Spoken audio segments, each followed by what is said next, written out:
মানুষে মনে করে যে সংসার ছোট হইলে কাম কাজ তার কম থাকে, কিন্তু তা না। সংসার বড় হলেও যেমন কাম থাকে, তার ছোট সংসার হলেও কিন্তু কাম কাজ থাকে।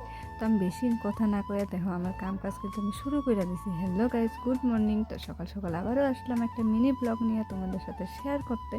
আশা করি তোমরা খুব ভালো আছো, সুস্থ আছো, আমিও ভালো আছি।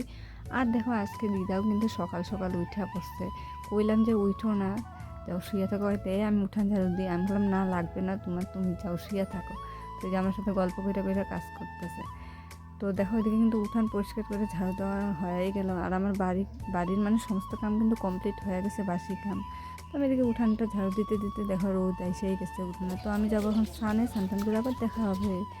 তো দেখো স্নান করে তো পুজো দেওয়া হয়েই গেল কমপ্লিট। তো প্রথম ভাবলাম ছেলেকে খাওয়াই দিই, ওর খিদা পেয়েছে, তখন থেকে আমার সাথে সাথে ঘুরতেছিল। তো ওই জন্য ওই যে দুধ বিস্কুট কলাই নিলাম, ওকে খাওয়াই দিই। তারপর আমিও কিছু খাওয়া নিব। দেখো এদিকে রুটি বানিয়েছিলাম, সবজি ছিল কালকের, আর মিষ্টি ছিল। তো এটা খাওয়া দেয় বাকি কাম কাজ করি। তো আশা করবো আমার মিনি ব্লগটা তোমাদের খুব ভালো লাগবে। তো একটা লাইক কমেন্ট ফলো করে পাশে থেকো। আর দেখো এদিকে মানে এতটাই মানে নোংরা হয়েছে, তো একটু ভাবলাম টিভিটাও পরিষ্কার করে মুছে নিই। আর শোকেসের কাপড় টাপড় নামাই আনিছি, এগুলো কালকে ধুইয়া দিব। তো এগুলো মুছে নিলাম। তো এগুলো তো রোজ রোজ করা হয় না। তো দেখো এদিকে আমার মুছা কিন্তু কমপ্লিট। আর এদিকে দেখো ছেলের ঝুড়ির কাপড় মানে সব উল্টা পুল্টা হয়েছিল। তো ভাবলাম সব ঢাইলা সুন্দর করে গুছিয়ে আনি। কামের সাথে সাথে কিন্তু এগুলা কাম কাজও আমাদের করতে লাগে বাড়ি। তো তোমরা ভাইব না যে ভিডিওর মধ্যে যা দেখাই ওইটুকুনি মানে আমার কাম কাজ, তাতে না কিন্তু এদিকে ক্যামেরার বাইরেও কিন্তু বহুত কাম থাকে আমাদের। তো চেষ্টা করি সবই করা, টুকটাক টুকটাক কইরা। তো ওইদিকে তো আমার সম্পূর্ণ ঘর গুছানো কমপ্লিট হয়ে আমি দেখো আইসা গেলাম রাঁধতে। তো এই তো একই চিন্তা, মানে রান্না বান্না কী করব। দেখো মিষ্টি কুমড়া ছিল, তো ভাবলাম এইটাই একটু ভাজা করি, ডুমডুম করে কাটলাম, পেঁয়াজ দিয়ে ভাজা করে নিব। আর আলু কেটে নিলাম ডুমডুম করে, ওইটা রাঁধলে আলু সোয়াবিন আর বুট ভিজাইছিলাম, বুট দিয়ে তরকারি। তো আজকে এটাই রান্নাবান্না করবো, যেহেতু আজকে রবিবার, তো হাজব্যান্ডও নাই। তো আজকে এগুলোই রান্নাবান্না করে খাই এই বেলাটা। তো এখানে দেখো আমি মিষ্টি কুমড়া যে চাক বললাম যে ভাজা করব, তো ওইটা এখন বসাইয়া দিলাম। তো যাই হোক, এদিকে তো আমি দেখো রান্নাটা কিন্তু শুরুই করে দিছি, চটপট করে রান্না বাড়াও করতে লাগবে। আর এদিকে তো ছেলেকে খাওয়ানো কমপ্লিট হয়ে গেছে, ওকে আগে খাওয়াইনি, তারপর আমি রান্না বাড়া মানে করতে ঢুকি রান্নাঘরে। তো দেখো এখানে কালো জিরা আর শুকনো লঙ্কা পেঁয়াজ দিয়ে মানে ভাজাটা বসাইয়া দিলাম। তখন যাবো মশলা টশলা বাটতে। তো ওইদিকে আমার মশলা বাটাও কমপ্লিট। আর দেখো যে বুটটা সিদ্ধ করা কিন্তু হয়ে গেছে আমার। তো এইরকম তরকারি কিন্তু আমার খুব ভালো লাগে, মানে বুট আলু সোয়াবিন দিয়ে তরকারি খুবই ভালো লাগে। আর দেখো এখানে ভাজাটা কিন্তু কমপ্লিট। তো এখন চলো তরকারিটা বসানো যাক। তেলের মধ্যে তেজপাতা আর গোটা জিরা দিয়ে দিচ্ছি, দেওয়ার পরে আলুটা দিয়ে দিলাম, দেওয়ার পরে একটু হলুদ লবণ দিয়ে ভাজা ভাজা কইটা নিচ্ছি। আর এখন এই যে মশলাটা দিয়ে দিলাম, মশলা কিছুই নেই অমন, তাহলে জিরা আদা আর লঙ্কা বাটা আর একটু ধনিয়ার গুঁড়া দিছি, আর একটু কাশ্মীরি লঙ্কার গুঁড়া, আর এখানে পরিমাণ মতন হলুদ লবণ দিয়ে সুন্দর করে কষায় আনি। তো সাতলাইয়া নিলাম মশলাটা সুন্দর করে।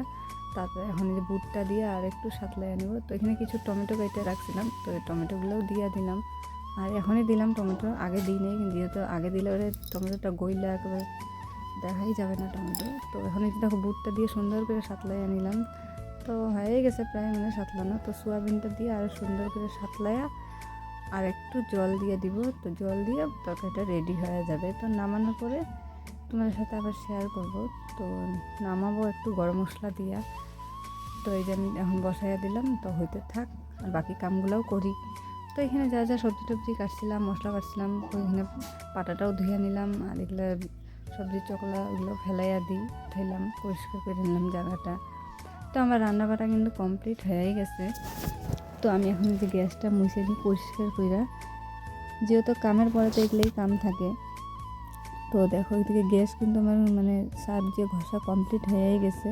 তো এখন কাপড় দিয়ে জল দিয়ে সুন্দর করে মুছে নিয়ে পেড়া টেড়াগুলো মুছে নিলাম একটু। আর জানো তো মানে কামের শেষে ভাবি কতক্ষণে মানে বসবো একটু, তা কপাল নাই। এই ছোট দিনের বেলা হয়ে মহা জ্বালা হয়ে গেছে কাম করতে। তো দেখো এদিকে কিন্তু আমি এদিকে ঘরটাও মুছে নিলাম, এদিকে তো গ্যাস মোছা কমপ্লিট হয়ে গেছে দেখলাম। তো মানে কাম কাজ তো আমার মানে শেষই আর এখনের মানে বলতে গেলে। তো এখানে ঘরটা বারান্দাটা মুছে নিয়ে চলো তোমাদের সাথে রান্নাটা একটু শেয়ার করব। তো ওরকম তো কিছু রান্না করিনি, তাও আমি ভালো পাই তোমাদের সাথে শেয়ার করতে। আর দেখো কতগুলো বাসন মাজছি, রাঁধছি তো 2 পদ, আর বাসন বাড়িছে এত, মানে কী হবে যে স্লাট। আর এখানে যে মিষ্টি কুমড়া ভাজা করছিলাম, আর এখানে টমেটোর চাটনি, আর এই যে তো দেখো রান্নাবাড়া তো ওইদিকে দেখাই দিলাম কী কী রাঁধছি, তো এদিকে কিছু কাপড় ছিল উঠে নিলাম। আর আশা করবো আমার মিনি ব্লগটা তোমাদের ভালো লাগবে, তো একটা লাইক কমেন্ট ফলো করে পাশে থেকো। তো নেক্সট ব্লগে আবার তোমাদের সাথে দেখা হবে। আজকের মতন এতটুকুনি, বাই বাই।